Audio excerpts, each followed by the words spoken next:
আমার স্ত্রীকে বারবার পর্দা করার কথা বললেও সে পর্দা করে না, এখন আমি কি করব?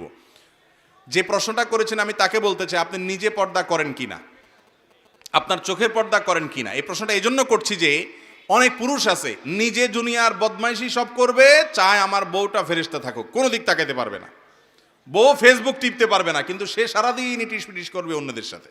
আছে না না এরকম রোগের রোগী? তো এগুলো তো খারাপ জিনিস। আপনি নিজে সলিড থাকতে হবে, তাকেও সলিড রাখার চেষ্টা করতে হবে। মহিলাদেরকে বোরকা পরানোর জন্য একটু কাউন্সেলিং করতে হবে। আমি সবসময় বলি যে যে সমস্ত মহিলারা বোরকা পড়তে চান না বা পর্দা করতে চান না, বোরকা বলে কোনো কথা না, পর্দা করতে চান না, হিজাব করতে চান না, তারা বাহিরে যখন খোলামেলা পোশাকে যান, সেজে গুজে যান, তাদেরকে অন্য পুরুষরা দেখে কি চিন্তা করে? পরপুরুষ গায়ের মাহরামরা একজন সুন্দরী নারী বা একজন যুবতী নারী সাজগোজ করে যদি বাহিরে আসে, খোলামেলা পোশাক আশাকে চলাফেরা করে, যত পুরুষ তাকে দেখে কি চিন্তা করে? আপনারা জানেন না কি চিন্তা করে? আপনি নিজে কি চিন্তা করেন? সবাই সে চিন্তা করে। কথা ঠিক বলছি না? আল্লাহ তাআলা এটা সৃষ্টিগতভাবে এভাবে করেছেন। আপনি যদি বলেন না না হুজুর আস্তাগফিরুল্লাহ, তওবা তওবা, আমার মনে কোনো বাজে চিন্তা আসে না, তাহলে হয় আপনি অসুস্থ আর না হলে মিথ্যুক। হয় আপনার ডাক্তার দেখানো দরকার, আপনার শরীরে সমস্যা আছে, আর না হয় আপনি মিথ্যুক।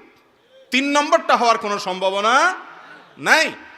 এবার আপনি চিন্তা করেন, যেই বোন পর্দা ছাড়া বাহিরে যাওয়াটাকে তার জন্য তিনি এটা প্রাউড ফিল করার মতো বিষয় মনে করছেন, ন্যূনতম যদি তার ভিতরে আত্মসম্মান বোধ থাকে, সে চিন্তা করবে বাজারে যতগুলো মানুষ আমাকে দেখছে, আমাকে নিয়ে মনে মনে সে এমন এমন কল্পনা করছে, ওই কল্পনার কথা যদি মুখ দিয়া বলে, তাহলে ঘৃণায়, ক্ষোভে, দুঃখে, কষ্টে তার আত্মহত্যা করতে মনে চাইবে। আত্মহত্যা করা হারাম, বুঝাইতে চাইলাম যে সে নিজেকে শেষ করে দিতে মনে চাইবে, এত জঘন্য খারাপ লাগবে তার কাছে।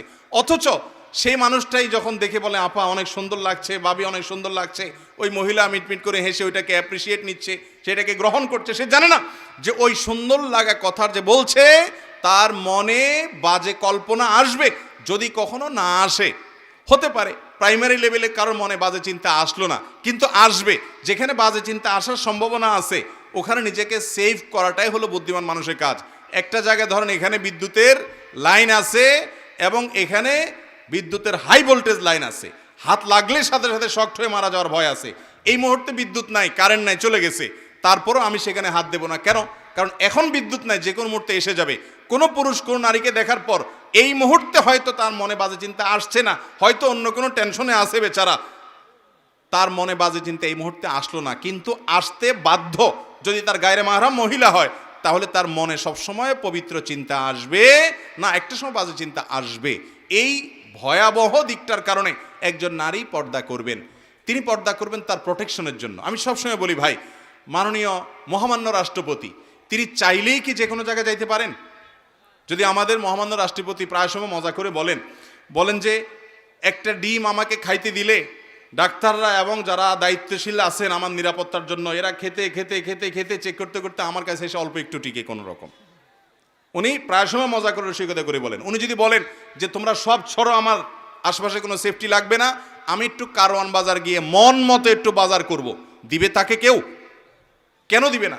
কারণ তার নিরাপত্তা বিঘ্নিত হবে। আল্লাহ তাআলা মেয়েদেরকে পর্দার বিধান দিয়েছেন তাদের নিরাপত্তার জন্য। পৃথিবীর উন্নত দেশ হিসেবে যাদেরকে আমরা অনেক দিক থেকে আইডল মনে করি, তাদের অনেক ভালো দিকও আছে।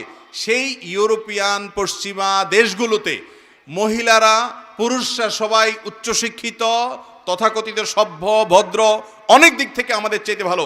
কিন্তু কর্মক্ষেত্র থেকে নিয়ে শুরু করে শিক্ষা প্রতিষ্ঠান পর্যন্ত সর্বস্তরে মেয়েরা যৌন নির্যাতনের শিকার যে পরিমাণ হয়, পত্রপত্রিকার রেশিওগুলো দেখলে বোঝা যায় আমাদের সমাজে, মুসলিম প্রধান সমাজে এখনো পর্যন্ত মেয়েরা সেই তুলনায় হাজারো গুণ ভালো আছে আলহামদুলিল্লাহ।